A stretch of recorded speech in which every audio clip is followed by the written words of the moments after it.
I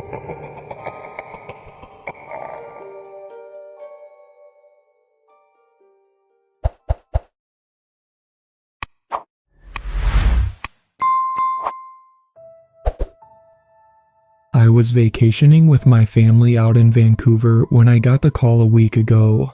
I had been sitting on our hotel room's balcony overlooking the city when I suddenly felt my phone buzz. "Jameson here," I said upon answering the call. "Jamie, it's Dylan," my boss replied with a way too chipper tone. "How's the weather out there?" I sighed, catching on immediately that this might not be just a call to check in, and inquired, "Something tells me that you want to know how soon I can get back to work, right?" "I wish it was that simple, Jamie." Dylan let out an exasperated sigh. "You recall how we were discussing the great whites starting to show up in the harbor, right?" "Yeah, what about it?" "We've just recently had a few attacks." His voice rang out through the phone speaker. 10 deaths have been confirmed, 3 of them last night alone. I was initially gonna wait until tomorrow when you and your wife got home, but with how serious things are getting, I need all hands on deck. Alright, she won't be too happy with me leaving her and her parents a day early, but she's been pretty understanding. I sighed, wondering how I was going to bring it up to them. I'll be on the next flight to Halifax as soon as possible. Not long after the call ended, I brought up the news to my wife and in-laws, and with the knowledge that she'd be home the next day, was on a flight to Halifax and arrived home a few hours later. The very next day as I was driving to work, I curiously noted that there was a weather advisory about weather conditions hinting at a possible hurricane in the near future. This caught my attention since Halifax hadn't had a hurricane since Juan, a Category 2 hurricane, hit the Atlantic coast in 2003. Nevertheless, I made sure to take caution, having occasionally worked in international waters and understanding that this weather advisory could make the upcoming investigation difficult.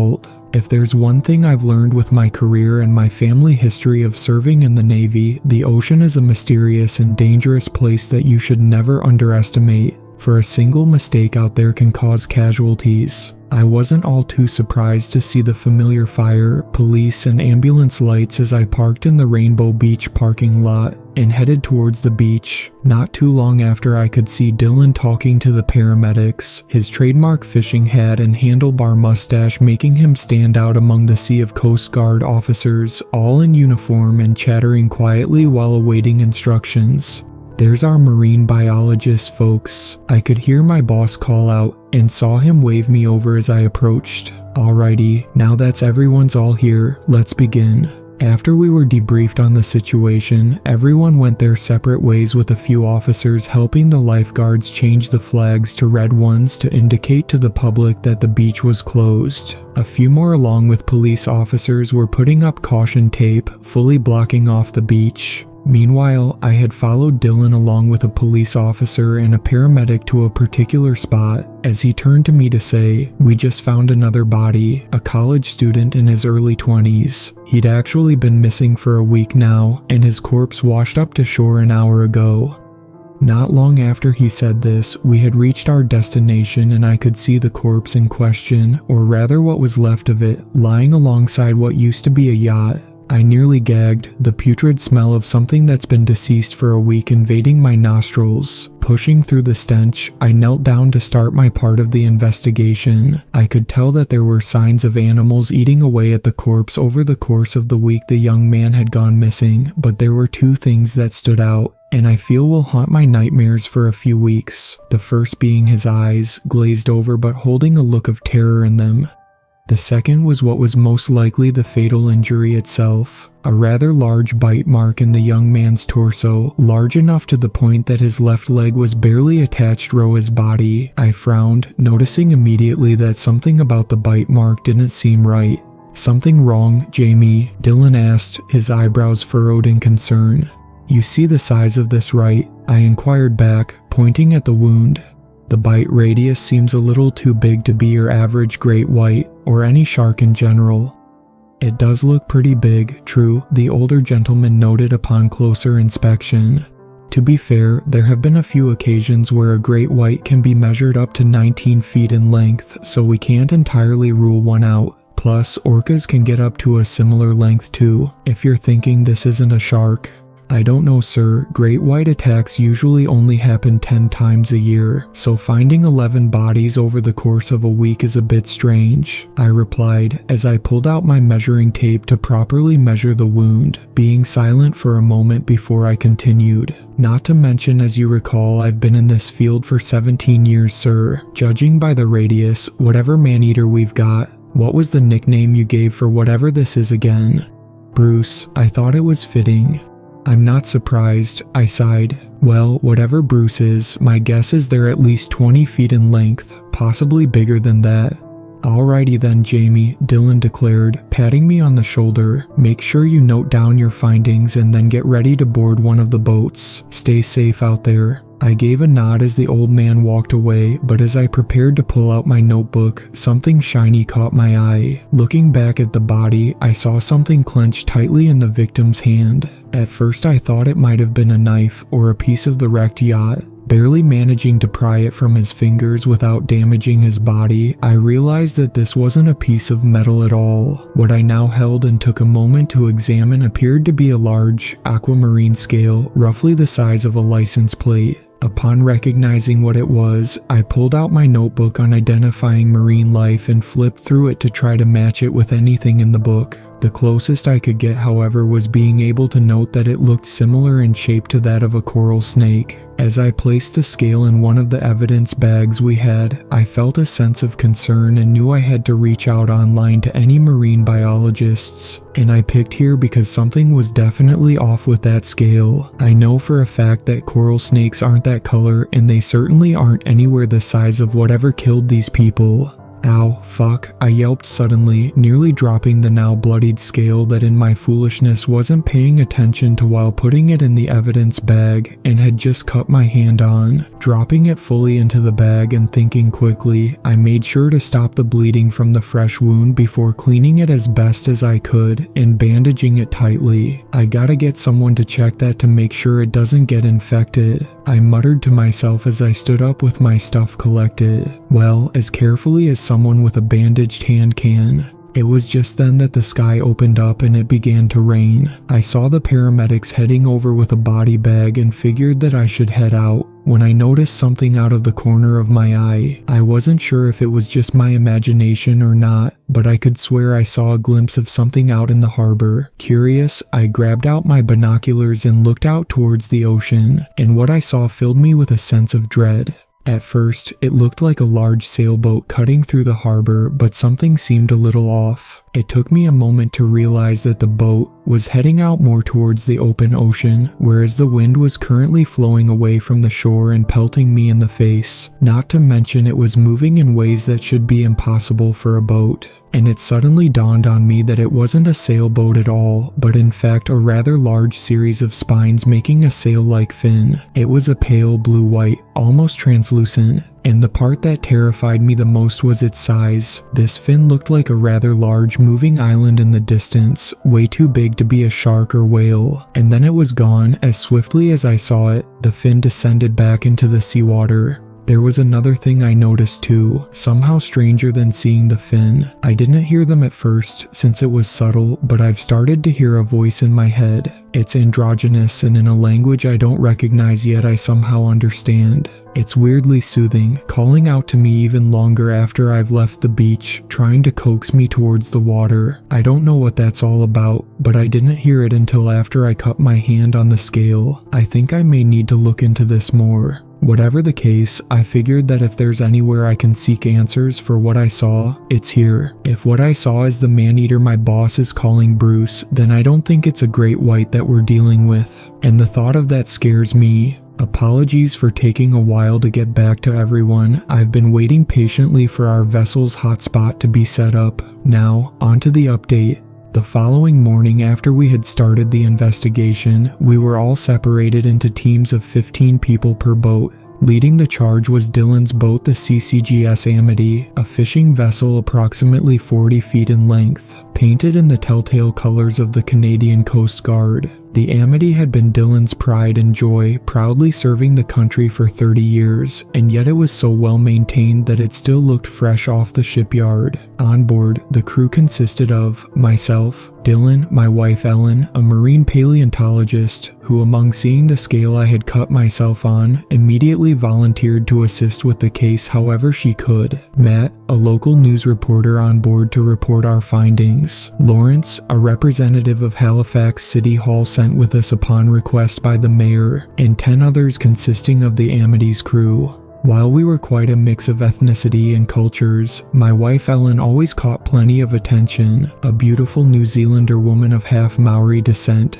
Ellen's kindness and sharp wit is always capable of making the hearts of everyone of every gender flutter with joy. Unfortunately, this seemed to draw the ire of Lawrence, a well-known skeptic of the paranormal who had the reputation of being a devout Catholic and an unpleasant bigot. It also didn't help that Lawrence, himself a pale Caucasian man, paler than myself, and I'm fairly pale, with the build and charm of a walking skeleton, frequently argued with several government higher-ups, including Dylan, about, and I quote, letting a pair of illegal, insert homophobic slur here, hold positions of power. Granted, I don't necessarily think that someone's ethnicity and who they love should matter when you're trying to hunt a man-eater, but that didn't stop Lawrence and Ellen from immediately butting heads.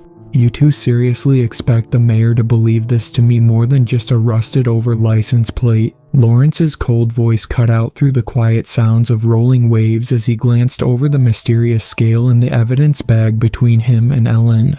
This rusted-over license plate, as you'd so much like it to be, Ellen interjected with a bristle of annoyance, is indeed a scale according to my research. And according to my research, that scale dates back to over 1 million years old. Now, unless you can somehow prove that the ancestors of Homo sapiens were building cars that long ago, quit questioning my work already. Well, maybe you should respect a little bit of fact-checking, young lady. The representative countered through his teeth, though before the argument could continue, Dylan decided to intervene. Oi, there won't be any more childish bickering on my ship, my boss shouted from the bow of the vessel. We've got an important job to do. If you ain't gonna focus on our job and continue ripping at each other's throats, I'll send you both home. Lawrence took a moment to gather his bearings, clearly not used to being talked back to, before he said, "Don't you think we should have someone more qualified than these two?" "You're looking to be thrown overboard with that attitude, Larry," the captain growled back in return. "Ellen and Jamie are far more qualified for their part than you and I, so don't be acting jealous that a couple of lovely lasses know more about the sea than you." At this point, while Lawrence was muttering some rather not nice words under his breath, Matt leaned towards me and politely inquired, "Just how often does this happen?" "Too often to count," I replied earnestly, and then brought up my own question, "How's your stomach holding up?" The bespectacled man winced, remembering how a few hours before he had been rather seasick as he said, "Much better, thanks to the medicine you gave me for it, thank you." There proceeded to be a variety of different conversations among everyone on board, and before long, the Amity had reached the approximate spot on the water that a family of great whites were recently spotted. Coincidentally enough, this was also near where I had seen the fin cutting through the water. I had also been out here weeks before with Dylan, tagging some of the sharks to track their movements. He had explained at some point on our way here that he wanted to check on the family since the data we had collected on them seemed off. "So, why again are we looking to find a family of sharks?" Matt piped up as we reached our destination. "The data we've received from their tags is showing that they're behaving erratically," Dylan curtly replied as members of his crew started working to bring something up from below deck. "We're giving them a welfare check to figure out what's going on. If one or more of them end up being Bruce, or if Bruce is causing them to react the way they've been, we'll know with a closer look." "What do you mean by a closer look?" Lawrence asked, his eyes lighting up in surprise when the object being pulled up, a shark cage, finally came into view. "You mean to tell me you fucking send people down in shark-infested waters in that thing?"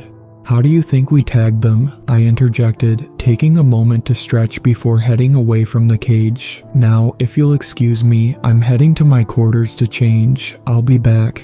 A few minutes later, I returned, having traded out my uniform for a wetsuit and a waterproof walkie-talkie, earning a raised eyebrow from Matt and Lawrence. "You're sending her down there in the cage," Lawrence grumbled, his judgmental eyes glaring in annoyance. Without scuba gear, Matt continued, his eyes filled with concern and curiosity. Dylan walked over to me and, with a pat on my shoulder, said, "Out of my whole crew, Jamie's got quite a few, shall we say tricks up her sleeve that makes her perfect for going in the shark cage. She earned the code name Siren for a reason. In fact, I guess you could say that she's like a fish in the water." I rolled my eyes at his joke, a consistent running gag among the crew about the circumstances of my early years being odd and not quite human. I mean, to be fair, the jokes weren't entirely wrong. Dylan and I are both aware of that. As I climbed into the cage, I began to reminisce on how me and Dylan met all those years ago, long before I began my career. I was 6 years old when my birth parents were killed in a shipwreck off the coast of Nova Scotia, not quite old enough to remember the circumstances of the wreck or how long I'd been floating in the water alone, but old enough to remember the kind man in his mid-20s pulling me out of the water and resuscitating me with the help of his 7-year-old niece. It was clear to people right away that I wasn't exactly your average kid, since after all, your average 6-year-old doesn't sprout gills and webbed fingers and have their legs turn into a tail when placed in a body of water, so growing up turned out to be quite unpleasant to say the least. I got passed between several foster homes, each one a variety of good and bad, and all throughout my school years couldn't escape the relentless teasing and references to a particular cartoon movie from the 90s. Thankfully for me, I came to acknowledge that I did still have someone in my corner, the very man who had rescued me from drowning, who let me stay with him and his family in between homes, who could have relied on good old nepotism to give me a job in the Coast Guard, but rather encouraged me to get to my current position in my field the old-fashioned way. The same man, my boss Dylan, who 7 years ago had also encouraged me to ask his niece, my now wife, out on our first date. I was smiling thinking back on this as the cage lowered towards the water, taking a moment to look back up on deck as the others looked on. As soon as half of my body was submerged, I could see Lawrence and Matt's eyes widen in shock while I felt the familiar changes occurring at the same time. "The actual fuck, I thought you meant the fish thing as a figure of speech," I heard the representative stammer in surprise. While I'd love to say what Dylan's likely response was, by the time he was about to speak, the cage was fully submerged in the water, leaving me to myself in the tranquility of the North Atlantic. After a few minutes of descending in silence, I pulled out the walkie-talkie and switched it on right to get greeted by Matt's voice saying, "Come in, Jamie, this is the Amity, over." "Roger that, Matt," I replied with a smirk as I began scouting for the family of great whites. "Hope I didn't give you a heart attack, over." "Well, at the least we know that Siren is more than just a code name," the news reporter joked. "I'll be sure to not add that bit of information in the report, though maybe I should add in something about how much Larry's flipping out over certain revelations." Sure enough, over the sounds of the ocean, I could hear the sounds of Lawrence blabbering on about the existence of fish people in the background of the boat's side of the communication. Soon enough, I heard the sound of the walkie-talkie exchanging hands as Dylan took over communications on their end. "Alrighty, Jameson, have you seen anything yet?" Dylan inquired gruffly. "Not quite, honestly," I stated, as I noted how there didn't seem to be any sign of the sharks at that very moment, let alone any sign of marine life. "Have you seen any movement from the tags on the sonar?" There was a moment of silence before my boss replied, "Actually, strangely enough, I can't seem to locate them on the sonar at all. Let me know if you find anything." "Roger that, maintaining radio silence for now," I declared, switching off the walkie as I swam gently around the edges of the cage, hoping to get a better view of the ocean around me. Just as it was quiet, however, I heard the voice again. It was a lot clearer this time around, since now I was in the water, and with that, I was able to identify that it sounded less androgynous and more feminine now. Whereas before it was trying to guide me to the water, now it seemed to be trying to get my attention. "I know you can hear me," the mysterious voice echoed in my mind, but I tried my best to ignore it. Despite my best efforts, I hadn't been able to get help identifying the origins of the voice or if it was even real. To be frank, it had become less scary and more of a nuisance over the past few days. "You can hear me, don't deny it," the voice grumbled in what sounded like irritation. "I don't know what the fuck you are, but as far as I'm aware you're just a figment of my imagination." I finally decided to reply back to the voice. "Ugh.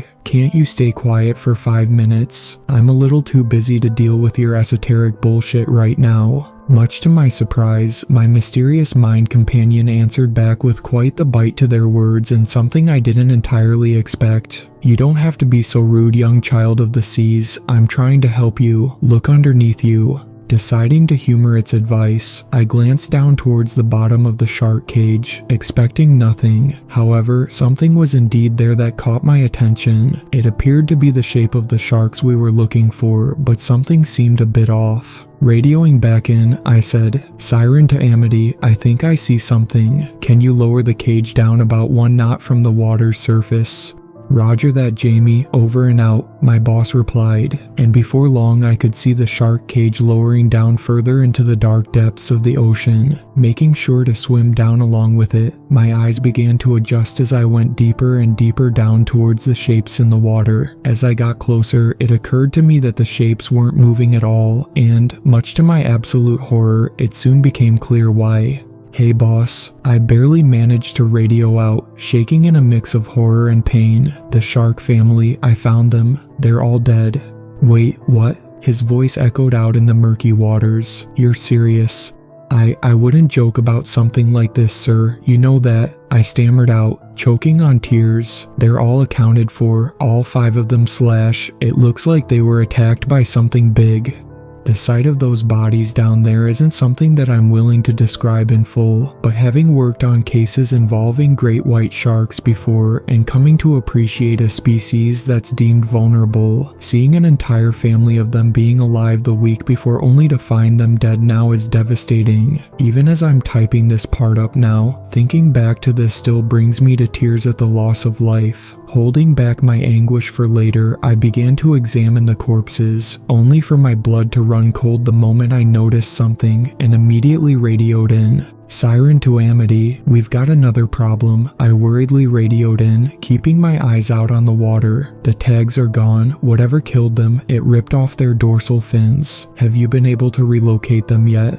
"I'm checking the sonar now," Dylan replied, and I could hear him moving around all the while the mysterious voice seemed to be desperately trying to get my attention again, only for him to call out, "They're being picked up on the sonar again. Crap. If that's Bruce that killed those sharks, then it's currently 50 feet down from your location. It's headed your way, and it's moving fast." Just then, several fish swam frantically right past the cage, as if they were fleeing from something, and it soon became apparent what that something was, since almost immediately I could see a rather large shadow moving beneath me. With how dark it was, I could barely make out what appeared to be a rolling mass of coils several kilometers in length, and a pair of large, ocean green eyes with serpentine pupils staring right back at me. Sure enough, the shape was approaching rapidly, way too fast for comfort. "Shit, pull me up now, pull me up now," I shouted into the walkie-talkie right as the mysterious voice in my head was telling me to run. The cage began to ascend as fast as it could, but much to my dismay the beast was gaining on me. While I still couldn't see it, I could make out its enormous jaws opening wide to reveal rows of razor-sharp teeth the size of my forearm. Just as the seas began to slowly lighten up, those same jaws proceeded to clamp down on the shark cage and started to violently shake it. Through the water I could make out the sounds of creaking as the Amity's crane was desperately fighting to bring the cage back on board and the sounds of the shark cage straining to stay in one piece. All the while up close and personal, I could hear the sounds of growling and hissing coming from the beast that I was now certain was the man-eater we were looking for, and now it was clearly trying to make me its next victim.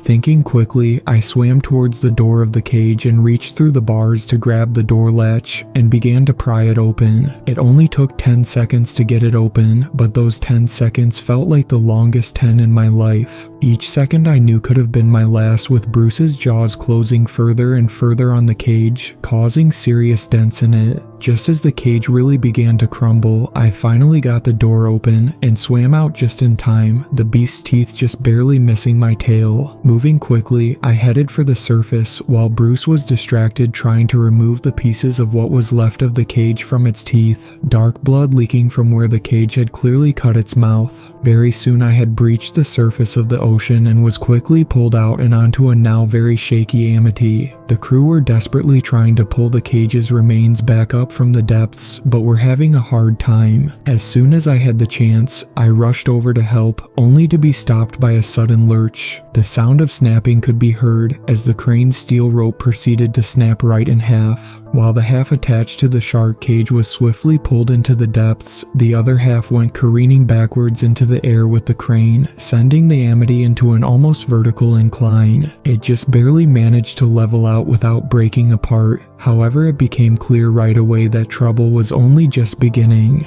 "Men overboard," Dylan cried out, as sure enough, 2 members of the crew had been thrown in the water. As the crew rushed to grab rope to save them, it unfortunately became clear that we were already too late, for Bruce was already upon them. Within seconds, the surrounding area was filled with screams of terror as we were unable to do anything but watch in horror as our crewmates were dragged under the waves until there was nothing left to indicate they had been there, save for the sheer amount of blood left in their absence. The most we could do now is report their deaths, which is what we did. We couldn't tell their family the exact details about the thing that killed them, since we didn't even get a proper look at it. Even then, it's not anyone we know will believe us without proper proof. And now, we're all left scared, with more questions than answers. As far as we're aware now, it's 2 major things. For one, the mysterious voice, wherever it's coming from, doesn't seem to be a threat to us. However, we still haven't identified where it comes from, and why I'm the only one that can hear it. And even if benevolent, it worries me that I don't know its intentions with me. As for Bruce, it hasn't attacked since the shark cage incident, but that doesn't mean we don't know where it is. It's still appearing on the sonar, stalking the Amity from a safe distance, though since it seemed quite injured from the cage, I'm not sure whether it's for our safety or its own. Not to mention that now all of us have occasionally seen its fin poking out of the way a distance away, not staying above water for long. All in all, this is going down as one of the scariest cases I've worked on with the Canadian Coast Guard. Heck, even as I'm typing this out, I'm still shaking. Right now I can see Bruce through the porthole in my quarters, and I'm terrified at the thought of when it'll strike next.